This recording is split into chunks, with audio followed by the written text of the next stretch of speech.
जय हिंद। आज के वीडियो में हम भाग सीखने वाले हैं। ये भाग कुछ दूसरी तरीके का है। इसमें आप कुछ नया सीखेंगे। इसमें जिस संख्या से भाग करना है वो संख्या बड़ी है और जिस संख्या को भाग करना है वो संख्या छोटी है। तो इस प्रकार का भाग करने के लिए हमें कैसे भाग करना होता है,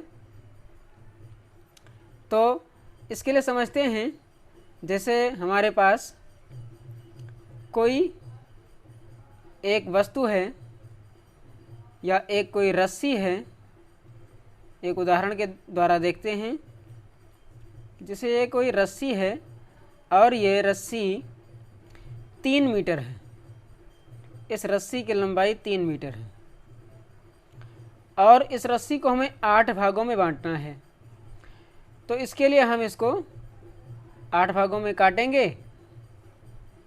इस प्रकार से हम इसको 8 भागों में बराबर बराबर काटेंगे और ये 8 भागों में बढ़ जाएगी। उसी प्रकार से हमें 8 से इसको 3 को भाग करना है। तो इस प्रकार का जब क्वेश्चन होता है तो देखते हैं कैसे इसको सॉल्व करते हैं। ये संख्या जब बड़ी हो तो यहाँ पर हम सबसे पहले यहाँ 0 लगा देंगे। तो जब 0 लगाते हैं तो 0 लगाने का मतलब ये होता है कि हमें यहाँ पर कोई संख्या उतार लेना है। इसके बगल की अगली संख्या हमें उतार लेना है। तो इसके बगल में कोई दूसरी संख्या है नहीं, इसलिए हम यहाँ पर दशमलव लगाएंगे और दशमलव लगाने के बाद में यहाँ 0 बढ़ाएंगे। अब हम 8 का पहाड़ा हमें पढ़ना है कि 30 या तो 30 से थोड़ा कम हो या 30 के बराबर हो। 30 से ज़्यादा नहीं होना चाहिए। तो 8 त्रिक यानी 8 तियाँ 24, क्योंकि 8 चौक 32 ज़्यादा हो जाएगा, इसलिए 8 तियाँ हम लिखेंगे यहाँ 24। इसको घटाएंगे तो 30 में 24 घटाएंगे 6 बचेगा। अब यहाँ पर 6 है तो इसके आगे के लिए यहाँ पर जब हम एक बार दशमलव लगा देते हैं तो एक 0 यहाँ हम फिर से बढ़ा सकते हैं।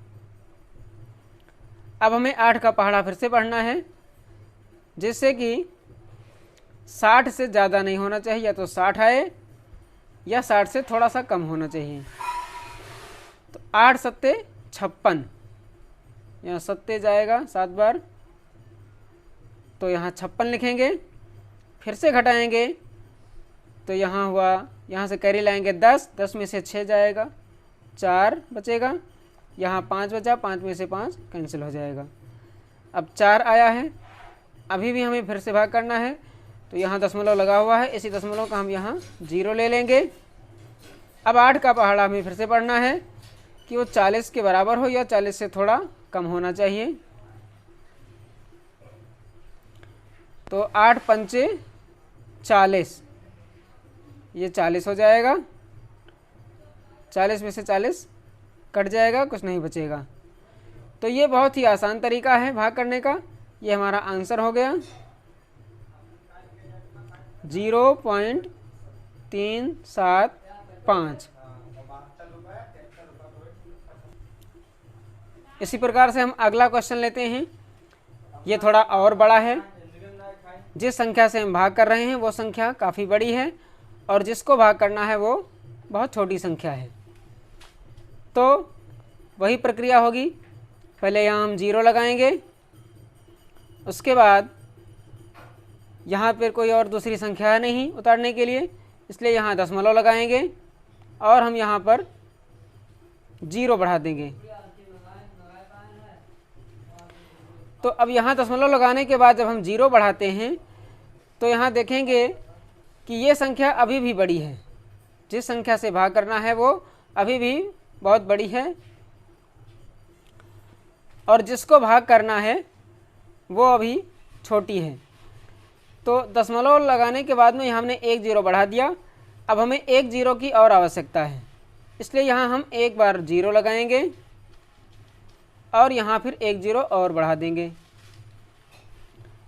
अब हमें 120 का पहाड़ा पढ़ना है, यानी 120 को किसी ऐसी संख्या से गुणा करना है कि वो या तो 400 होना चाहिए या उससे थोड़ा सा कम होना चाहिए।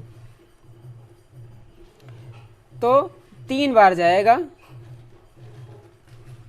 तो 3 से यहाँ गुणा करेंगे, 3 से 0 को गुणा करेंगे 0, 3 को 2 से करेंगे 3 दूनी 6, 3 को 1 से करेंगे 3 एक कम 3, फिर इसको घटाएंगे, 0 का यहाँ 0 हो जाएगा, 0 से 6 नहीं जाएगा, यहाँ से कैरी लाएंगे 10, 10 में 6 जाएगा 4, यहाँ 3 में से 3 घटाएंगे कैंसिल हो जाएगा।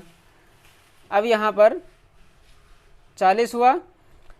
अब यहाँ दशमलव लगा हुआ है, इसलिए एक 0 हम यहाँ फिर से बढ़ा सकते हैं, तो हमें फिर से वही संख्या प्राप्त हो गई, यानी 3 बार फिर से जाएगा।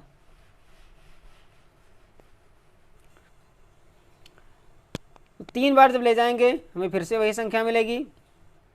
3 को 0 से गुणा करेंगे 0, 3 को 2 से करेंगे 3 दूनी 6, 3 को 1 से करेंगे 3 एक कम 3, फिर से घटाएंगे, 0 में से 0 घटाएंगे 0 बचेगा, यहाँ 0 में से 6 नहीं जाएगा, यहाँ से कैरी लाएंगे 10 हो जाएगा, 10 में से 6 माइनस करेंगे तो 4 बचेगा, 3 में से 3 माइनस करेंगे तो कैंसिल हो जाएगा। यानी यही संख्या हमें बार बार मिल रही है। इसका मतलब ये जो संख्या है ये अशांत है, ये संख्या अशांत है, यही बार बार हमको मिलता रहेगा। इसलिए दशमलव के 3 अंक के बाद में हम यहीं पर इसको रोक देते हैं और यही हमारा आंसर हो जाएगा। ये शेषफल हो जाएगा और ये भागफल हो जाएगा। तो आई होप आपको अच्छे से समझ में आ गया होगा। आप वीडियो को पूरा देखें होंगे, अगर पूरा अच्छी तरह से देखेंगे तो ज़रूर समझ में आएगा। अगर कहीं कोई दिक्कत है तो एक बार फिर से आप वीडियो को रिपीट करके देख सकते हैं।